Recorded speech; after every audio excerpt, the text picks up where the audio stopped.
Derick Given along with Matt Rose back in the DRF Harness Studios to talk about Yonkers Raceway for Saturday, April the 20th. We have the Matchmaker and Levy finals, the two richest races of the year so far. And they started race number 9 and the Levy is race number 11. We're going to take a look at the Matchmaker first. $401,600 on the line. You see the field of 8. We're doing this before the late driver changes come in, so we don't know who's driving number 7 Ideal Lifestyle. But we do know that the favorite's going to be Sharton.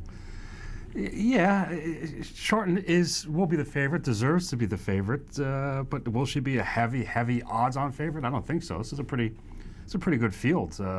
Pretty stacked field from top to bottom. We're going to take a look at them one at a time here. The one is Caitlin N.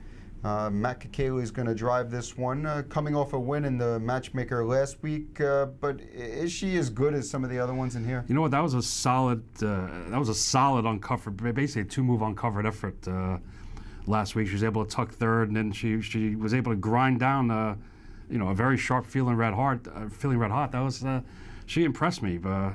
Those other races, she capitalized off good trips to pick up pieces, finish second and third throughout the series. But she really did step it up last week with that victory, and now with the rail draw, with any sort of smooth trip, she should be right there at the wire yet again. The 2 is Apple Bottom Jeans, obviously a multiple leg winner in this series. Mm-hmm. She's got tons of early speed. Can she get away here? You know what? You see all ones on her program. You have to imagine that Corey Callahan will be aggressive early, either brushing to the lead or just gunning it from the get-go, trying to get over the one Caitlin N. I imagine she'll be cutting this mile unless Callahan wants to release the 3 Feeling Red Hots, another speedball. I was going to say the 3 Feeling Red Hots is probably going to give her some company. That's what I'm saying. So it depends if Callahan will be willing to sit a pocket. I don't know. He does have some tactical options, I guess you could say, from this spot. But without a doubt, obviously one of the top players coming to the series. 3 for 4 with a neck defeat. Obviously, big threat from post 2. Feeling Red Hot, we just discussed, big speedball, likes to leave every single week, has been second, first, second. And she's going to be like, what, 6-1 in this field? Yeah, you know like what? Yeah, she might be the horse that's overlooked a little bit in the wagering. And this Ron Burke train, he's done absolutely nothing wrong. Like you said, second, win, second. With good tactical speed to put her in play. It'd be interesting to see how aggressive George Brennan gets early on, because you want to set up a good trip, but you don't want to go too fast when you know you're going to have these outside horses that we'll get to in a second, breathing down your neck. The 4 Don't Think Twice, another one, first, second. I mean, another one with early speed, but I'm kind of thinking that maybe she doesn't. Yeah, I think this looks like an off the pace scenario for me for the Andrew Harris trainee. We've heard that he's very high in this mare, and you know what? Her first start of the year, she was kind of dull, but she stepped it up in the Matchmaker. A couple wins, couple seconds. The week off coming into this final, another definite contender in this great race. But like you said, I agree with you. Most likely an off the pace effort is coming here. Better Joy's been 4 for 6 on the year. I mean, really 3 in a row here in the Blue Chip Matchmaker, has been good just about every start. I think we have a replay of her last effort, which was a pretty nice effort in the slop, where she came from off the pace here at Yonkers to win the Matchmaker. But perhaps we don't, because I don't see it popping up on the screen. But anyway, she was really impressive. There we go. So this is the replay of that race where she's the 7 horse and coming tipping out wide here, and she's going to charge home. Yeah, that was Tim Tetrick driving for Jim King Jr. training. Now we got Dexter Dunn for the final. She had to settle in 5th. A bunch of horses left the gate, and once she kicks into gear, you see over the off track, she powers home easily. And I thought what's actually kind of an overlay price at even money last start. Another one that took last week off, already securing her spot in the final. This is going to be another off the pace effort here. I don't know. I'm not convinced what kind of trip she's going to get. Will she be stuck maybe too far back? You have her stablemate to the outside, Sharton in, which we'll talk about in a second. How does that play into the strategy here with the 2 Jim King Jr. trainees? Obviously, Sharton in is a feature horse here. I don't know. It could be a tough spot for Better Joy. Sharton's going to be interesting, I think, starting from post 6. With Apple Bottom Jeans feeling red hot, clearly, leaving in this spot.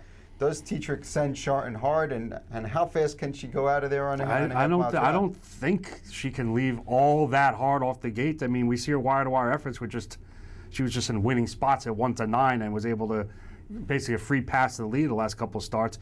We saw that effort from the 8-hole 3 starts back where she had to tuck in mid-pack, and that was just an awful trip.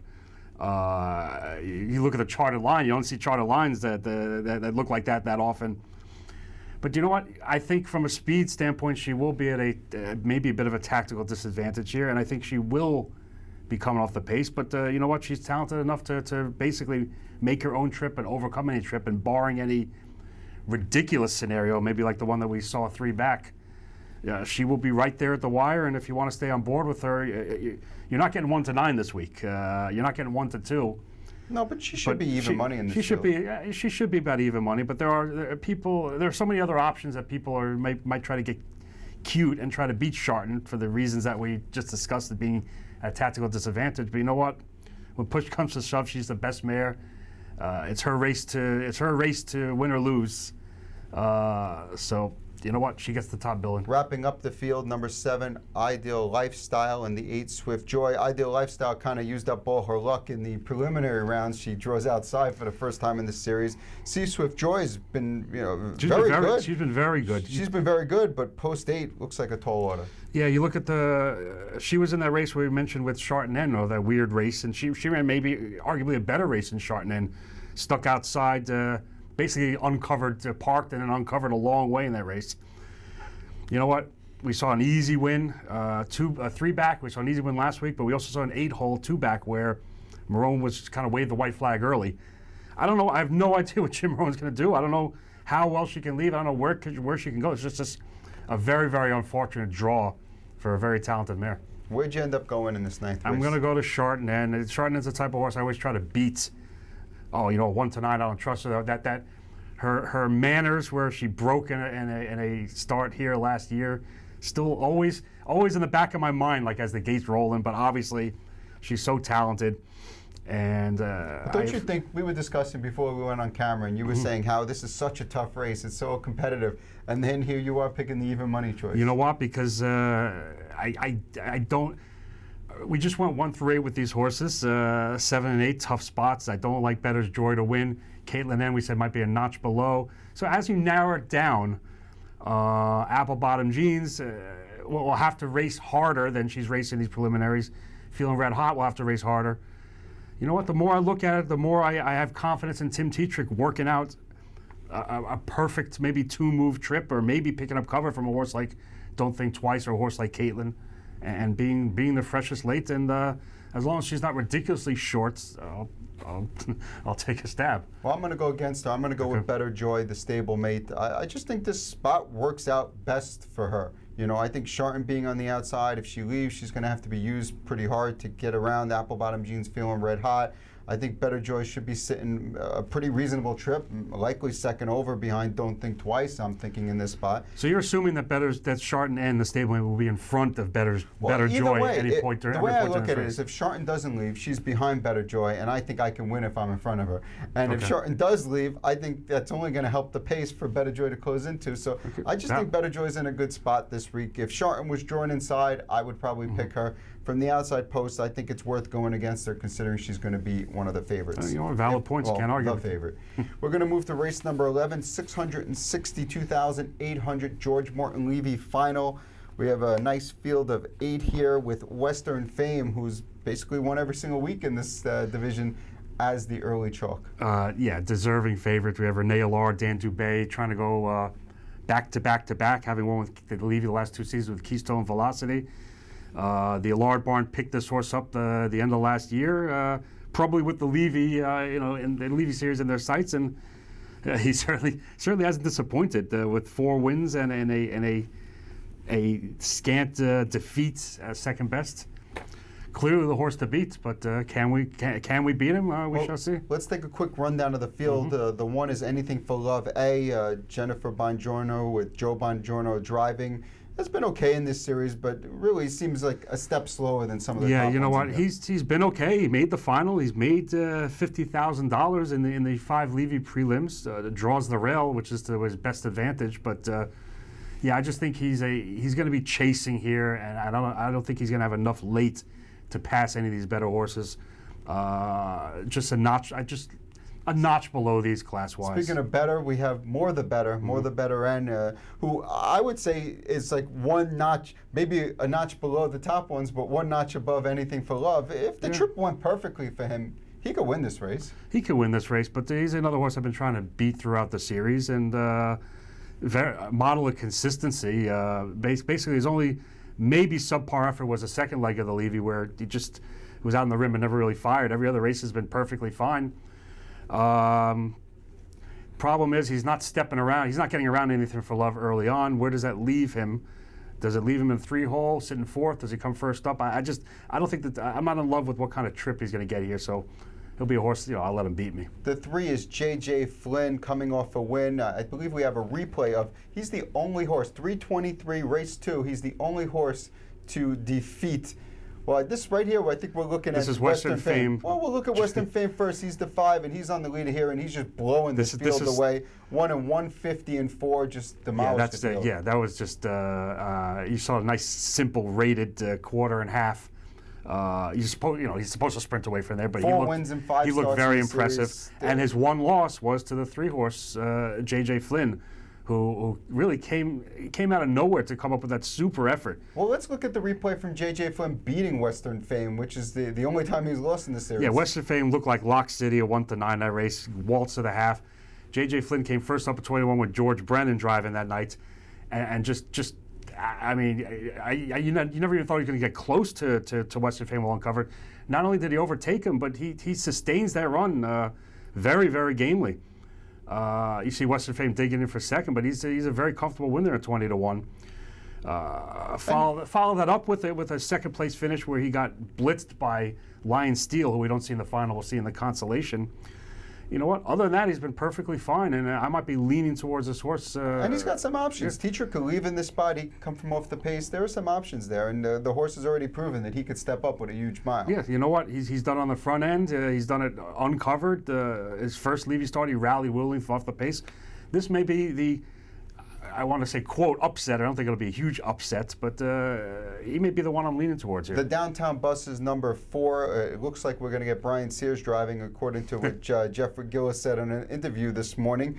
Really hasn't done anything wrong, and he has some speed, can come from off the pace. I think you're going to get from off the pace in this race, but he probably needs some pace to run into. Well, you saw anyone who's been following the Levy week in and week out, he was caught up in 2 very strange races. His race 3 back, he blasted from the 7-hole, shocked me with a ton of speed off the gate, then got jammed in as the front end collapsed and big bombs came in. Start after that, he got baked in a 53 3/2. We understandably tired. Last week, he bounced back with a nice effort to win, but it wasn't overly impressive. He was in a winning spot in a race where he was able to rate the pace. So you know what? He's had some interesting trips, some front end trips, some way off the pace trips.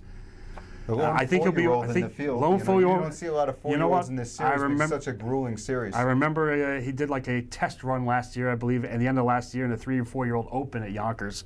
Maybe see how he got around the track, raced well enough, and I guess the connection said, okay, we're going to give him a stab next year in the Levy, and here he is in the final. So you know what? You're in the final. You got a good post. You got a decent enough post. You got a shot. But with that said, I think he's underneath for me. The 6 is Rodeo Rock for Bob Cleary and Andrew McCarthy. Obviously looks good. Was winning the first couple of rounds, 1, then a 3rd and a 2nd. But the outside post is going to be really tricky for this guy. Yeah, this first of all, I assume we're skipping over Western Fame number 5. Well, we already talked about Western Fame. We discussed it. We saw him power away from the field. He's going to be the favorite. He's going to be the front end horse here. Rodeo Rock, yeah, looked very good in his first 2 starts. Strong efforts, strong off a cover effort and a long uncovered effort to reel in an open leader. You know what? Wasn't that great in his 3rd go-around. Raced fine last week to be second best to Western Fame. Yeah, off the pace here, post-compromise. If things work out, he could get there. If things work out, he can get there. But again, things need to work out. Talking about things working out, the Wall will probably need things to go his way to get there. But if they go crazy fractions, he's proven that he can run them down. Coming into the series, he looked like just filler in the Levy. What is he doing in this Yeah, series? and he wins powerfully out of a 3-hole at 19-1, follows it up with a big effort, follows up with another big effort, then has a winning effort. He's proved he's a real horse. He made the Levy final. It's great for these connections, but where's he going for post 7? He needs something ridiculous to happen. Unfortunately, they couldn't get a good draw. They made it to the final, and then they better luck in the draw. Talk about, unfortunately, Ideal Jimmy draws post 8, 3 wins, 2 seconds in the series, and then he's banished to the 8-hole. And how on earth is Brent Holland going to get this horse into the race? I don't know. You know what? He got to the lead last week because it was an easy spot for him to leave. His 2 other starts, he kind of had to come from off the pace, and came from off the pace great. Charged home, raced well, although got run over 2 back by the wall for the horse behind him. Still, that was a credible effort. The race before that, he was just flying home to get to just miss the max jackpot with a much easier lead, a much easier trip, I should say. Yeah, it's just much like the wall. It's a very unfortunate draw. I give Ideal Jimmy a better chance to get involved than the wall does. I can see Brent Holland taking a shot off the gate. I mean, but it's just another one that's just that's the luck of the draw on a half-mile track, and we'll see what Brent Holland does. Where are you going to go in this spot? I think I'm going to go to J.J. Flynn. We're going to have. It looks like we're going to have Tim Tetrick driving. Drove in the last 2 starts. I was very impressed by his effort, 3 back, his winning effort when he beat Western Fame. Obviously, he beat me that night. Not that I want to cry that I had a 1-9 shot lose, but this horse wasn't even a thought in my mind. You know what? I just think this is a good tactical, a good spot. We were discussing off camera. Does Western Fame just get a clear path, a clear shot to lead? If it does, it lines up 5-1. But I think in that case, maybe J.J. Flynn comes first up and can be good like he was 3 back. Or Tim Tetrick can prove he can lead the gate. I just think, like you mentioned, he has good tactical options. Should be an okay price here. And if Western Fame gets roughed up at any point, which he should have to work harder this week, maybe Tim Tetrick's in the right place, right time. There's no way Western Fame's getting a half and 56 this week. I just can't see it happen. Every time we say that, then we pass Africa. Look at this. Well, here's the thing about Western Fame. I went back, I watched all his replays. All these races, he's getting to the front in 27, right? I know, 27, 56. But he's not really getting away from the gate very fast. He doesn't have that really quick step off the gate. His first start, it was very, very quick off the gate. Like he just blasted to the front. But you know what? Dubé hasn't had to use him that hard. I guess he could take his time. That's the thing. I just don't see how they let him get away in this field. I mean, at the very least, even if he does get away to easily enough to the lead, I got to assume that J.J. Flynn and Tim Tetrick's going to come after him. And I'm going to take a shot and go with the one he's probably not driving, which is the Downtown Bus, and think he could follow up. I mean, we've seen that this horse can do. He has a 49 and change win last year at Dover. He's certainly fast enough to win this race. He's had some unfortunate circumstances along the way, as you pointed out earlier, and I think he'll be a reasonable price here, maybe 6-1, 7-1, somewhere in that range. Maybe even higher. Maybe even higher. Maybe even higher. So I'm going to go with a 4-year-old to win the Levy, to prove that 4-year-olds can take on the older horses and succeed, and maybe we'll see more of them next year then because of it. So I'm going with the 4, the Downtown Bus. Matt's going with the 3, J.J. Flynn. That's the 11th race at Yonkers on Saturday night. 2 big stakes races. Good luck.